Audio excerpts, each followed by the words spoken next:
여러분, 중소기업이 줄파산한다. 이미 어제 오늘의 일이 아닙니다. 벌써 말입니다. 2018년 최저임금을 올릴 때부터 2019년 최저임금이 극도로 올라갔을 때 파산하기 시작을 했거든요. 그러면서 2020년 코로나19가 엎친 데 덮친 격으로 매출까지 떨어뜨리니까 야, 이제 못 버티겠다. 빚도 한계가 있다. 이제는 접어야 되겠다. 이러는 사람들이 굉장히 많아졌다는 의미입니다. 그런데 문제는요, 이게 작년과 올해 사이가 더 심각해진다는 거예요. 이제 몰릴 때는 몰린 거죠. 빚으로 버티려고 해도 버티지 못하는 중소기업들이 굉장히 많이 늘어난다는 뜻입니다. 이걸 한번 보세요. 1년 새 법인 파산 증가율입니다. 여러분, 이게 믿기세요? 법인 파산이 67.5%나 늘어났습니다. 작년 대비해서 올해 이런 뜻이에요. 1년 새니까. 67.5%가 늘어났다는 건 여러분, 와, 이게 줄파산이라는 이야기가 솔직히 어울리지 않습니다. 무더기 파산이라는 말이 오히려 어울립니다. 67.5%가 망했으니까요. 이게 제가 일부러 만들어낸 통계도 아니고요. 법원에서 통계 월보를 발행을 하는데 거기에 나온 자료입니다. 실제로 한번 볼래요? 추세선을 보시면 여러분도 깜짝 놀라실 거예요. 보세요. 2022년 4월에 법인 파산 신청 건수는 80건이었습니다. 그런데 2023년 4월에는 134건입니다. 67.5%가 늘어났습니다. 80건이 줄파산이냐 무더기 파산이냐 아니면 134건이 줄파산이냐 무더기 파산이냐 이렇게 이야기할 수 있습니다. 그렇지 않습니다.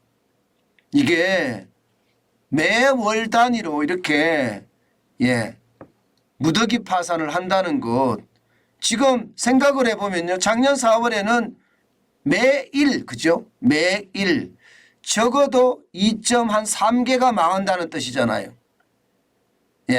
그런데 2023년 4월 여기는 말입니다. 매일이에요. 매일 적어도 매일 3개, 4개인가요? 4개 이상이 된다는 거예요. 4개 이상. 매일 4개 이상 기업이 파산한다고 생각을 해보세요. 4개 이상 기업이 창업을 해도 대한민국 경제는 시원치 않습니다. 그런데 매일 4개 이상이 파산을 한다 그러면 무더기 파산이 아니고 이게 뭡니까? 더 이상 버티지 못한다는 겁니다. 저는 이 충격이 진짜 어마어마한 것 같아요. 제가 추세선으로 보니까요, 더 심각합니다. 2016년에는요 740개, 그리고 2017년에는 699개 수준이었습니다. 그런데 이게 최저임금을 올리기 시작하면서 법인 파산 신청 건수도 늘어납니다. 2018년에는 807개죠. 2019년에는 931개로 늘었습니다. 그리고 2020년에는 1069개까지 늘었습니다. 그러다가 정부가 코로나19에 대한 손실보상금을 지급하니까 조금 줄어들었습니다. 2021년에 955개로 줄어들었습니다. 그러나 2022년에는 여지없이 늘어났습니다. 1004개로 늘어났습니다. 올해는 지금 현재 4월까지 벌써 460개입니다. 여러분, 460개가 벌써 법인 파산 신청을 했다는 이야기는요, 지금 이대로 간다면요, 작년의 수는 무조건 넘어섭니다. 무조건 넘어섭니다. 왜냐하면 경기가 좋아지면 다행인데 아직까지 경기가 좋아질 기미가 보이지 않는 거예요. 그냥 이 상태로 갔을 때 적어도 1200개는 넘어가겠다 하는 게 지금 시장의 예측치입니다. 1200개를 넘어가겠다. 충격이죠. 제가 봐도 충격입니다. 예, 이 정도로 말입니다. 지금 생각했던 것과 달리 기업들이 굉장히 많이 망해요. 오죽했으면 윤석열 대통령은요, 중소기업인들을 불러서 위로까지 하겠습니까? 중소기업인 대회라고 이야기하지만 사실은 중소기업인들이 살려달라고 이야기하는 겁니다. 이 정도로 많이 망하니까 살려달라는 이야기가 안 나올 수가 없겠죠. 문제는요, 유명 기업들까지도 망하고 있다는 사실입니다. 여러분도 알고 계실 거예요. 핸드백 브랜드가 있습니다. 앵클라인이라고. 이게 성창 인터패션에서 만드는 그 핸드백 브랜드거든요. 이 앵클라인이 지난달에 서울 회생법원의 파산 선고 결정을 받았습니다. 이 회사 말입니다. 적어도 말입니다. 1990년부터 시작을 해서 이 회사가 잘 나가던 회사였거든요. 잘 나간 1990년이면 지금으로부터 30년 전부터 있었던 회사입니다. 30년 전. 예. 적어도 말입니다. 실제 1990년에 창업을 했거든요. 그러면 이 33년 만에 이런 회사들이 그냥 줄줄이 넘어진다는 거예요. 이런 유명 회사들이 넘어진다는 것은요, 결국 말입니다. 우리 경제 전체에도 저는 엄청난 충격이 된다는 겁니다. 제가 여러분 다 충격으로 보는 것은요, 예, 이 파산도 파산이지만 여러분 이거 한번 보세요. 회생 신청보다가요 파산 신청이 더 많다는 사실입니다. 이게 무슨 말이냐? 기업이 어려워서 어떻게든 살려보자 이런 노력을 안 한다는 뜻입니다.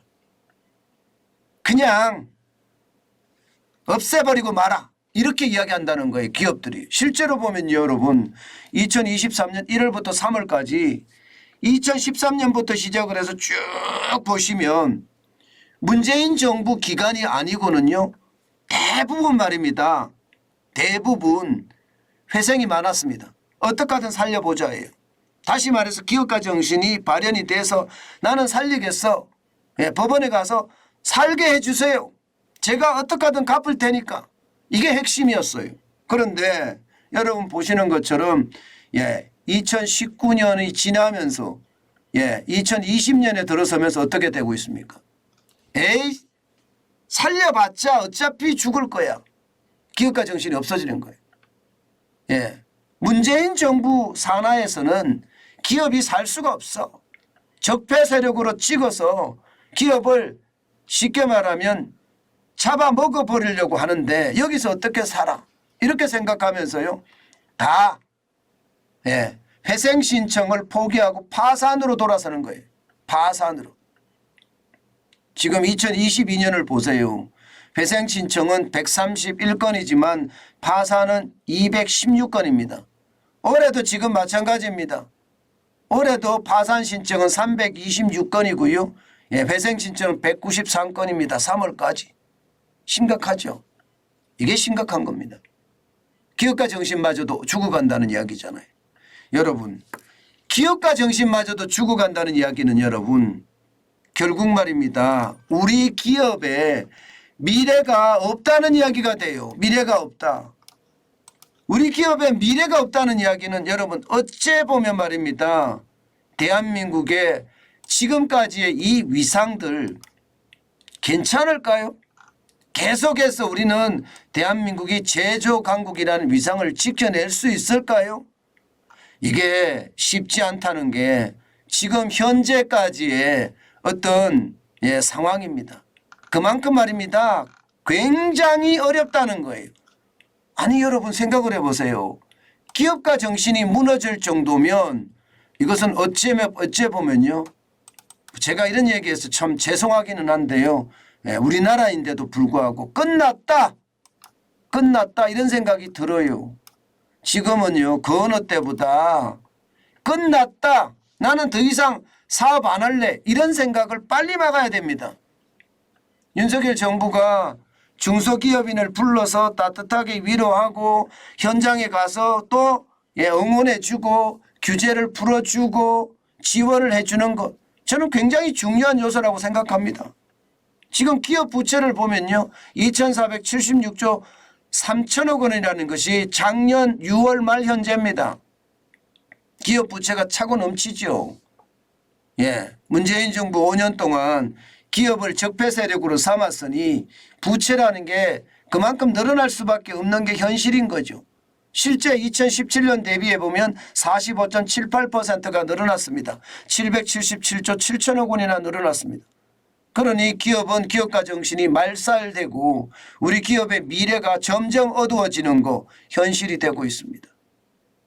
여러분, 우리가 기업을 살려야 된다는 그 사명을 가지고 정관진 TV를 지금 함께 운영하고 있는 거잖아요. 살려야 됩니다.